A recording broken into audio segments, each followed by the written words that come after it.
I used to want to save the world.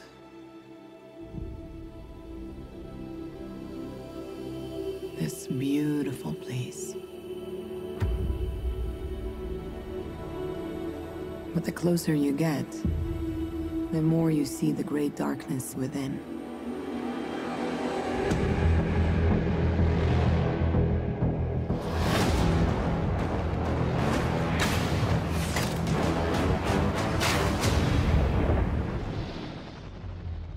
I learned this the hard way, a long, long time ago.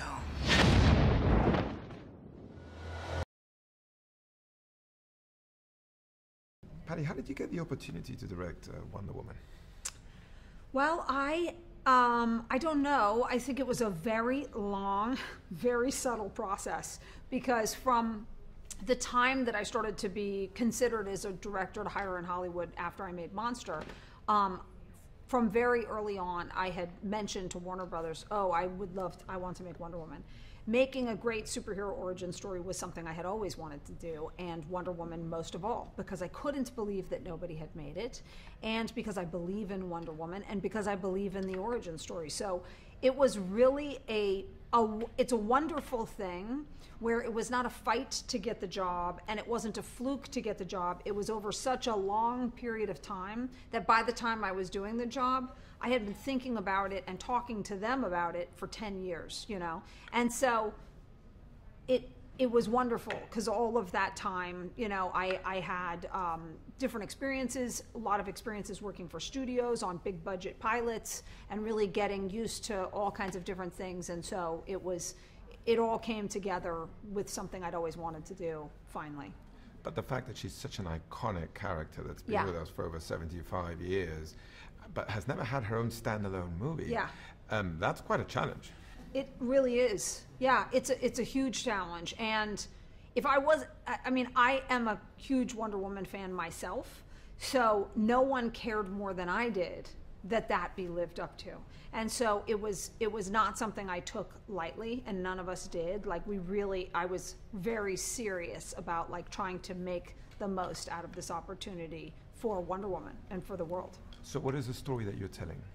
The story that I'm telling is the story of what it is to be a hero, right? And so it's Wonder Woman. We have the wonderful opportunity in Wonder Woman, because it falls perfectly in step with her story, to tell the story of someone who dreams of being a hero and saving the world, but has only a child's idea of what that means. And her journey through the world as she learns how complicated that really is, and what the cost of that really is, and how complex that becomes in a world where there's no simple, there's no simple thing to save the whole world. The whole world is such a complicated mess. And so what I believed in, and I still believe in, is that where we are in the world right now, the issue at hand is that there's no longer a superhero who can come and save us. We're in a perilous situation in the world, and we each have to become a superhero ourselves. And so that journey is a universal journey that is important for all of us to learn. It's not easy to be a hero. It's not what it looks like, and it's not what you thought it was going to be, but we have to make the heroic choices in our own lives if we're going to stand a chance of saving this world. And so that's a universal story I really believe in. And she's a rich and complex character who has the power, but at the same time is almost naive because she's pure. Yeah. And what do you like about the character, and what do you think made Gal the right actress for it? So what I like about that is we all are flawed and have imperfections, and all of us grew up. So a coming of age story is such a classic story, because every single one of us walked that same journey from when you thought that it was going to go one way and then you realized it was more complicated than that. That's what I love about telling an origin story.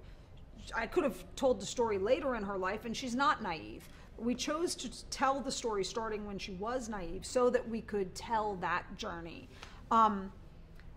of a very powerful, strong mind, but doesn't know everything yet, going through the world to a place where they become the hero that we know and love.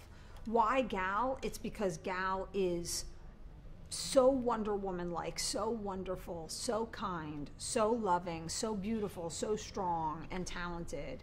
And so it's just she exudes all of those things that matter for this character. And how does meeting the first man in her life, Steve Trevor, change her, I would say, almost perfect world that she thought she was in?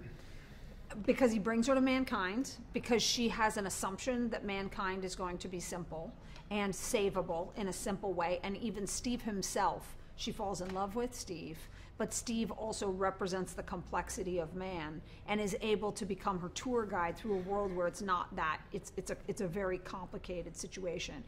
And she is able to teach him that one can save the world and to have purity of ambition and believe in that mission, which he doesn't have. And so they have a wonderful journey together. That journey also has its moments because of the clash between two people that are so different and the attraction of humor. Yeah, absolutely. I believe in that a lot. And I also believe in the whole world is a little bit everything, truth. And so having a great sense of humor in this movie here and there mattered a lot to me. I want it to be a good time.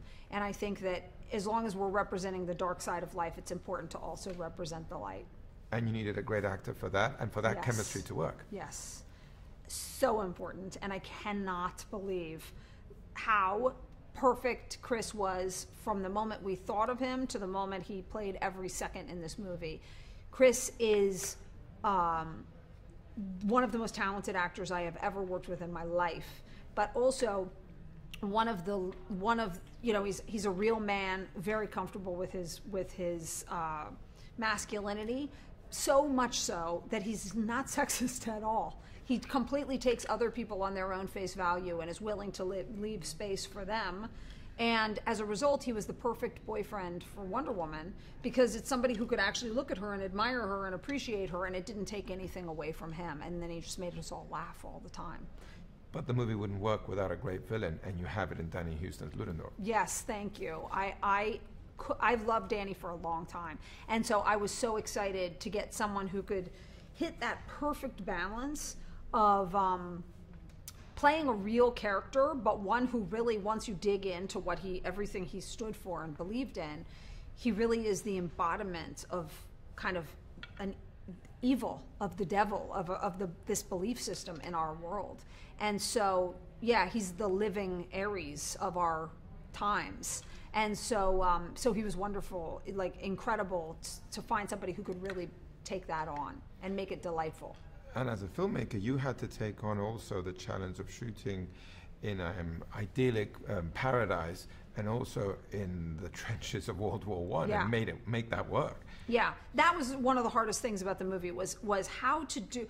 When I would sit and I would look at the journey, which was an inevitable journey if you're going to tell her origin story, it's no joke to have to take on a fantasy land, super reality of a real time, then war, then villains. It was a difficult thing, but we worked very hard, all of my keys and I together, all the artists involved, to really try to keep it so that we had a similar approach to all of them, a similar approach of pop and realism, so that they would flow together smoothly, but never letting it get too serious drama and never letting it get too fantasy, but kind of keeping this thread of realism throughout.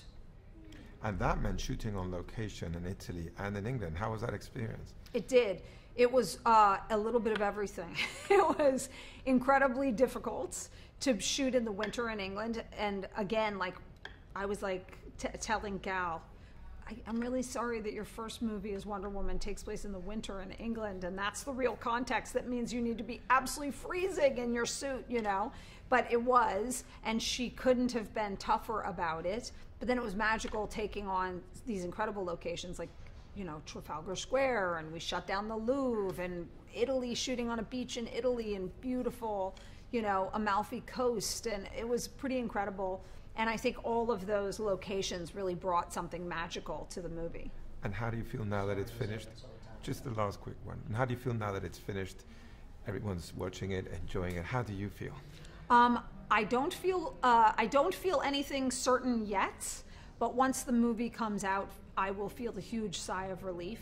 If I can make people feel like they got the Wonder Woman film they always wanted and maybe more, I will a sigh of relief for the next 6 months of joy, because so many people worked so hard to try to do it. And so I'll be so thrilled.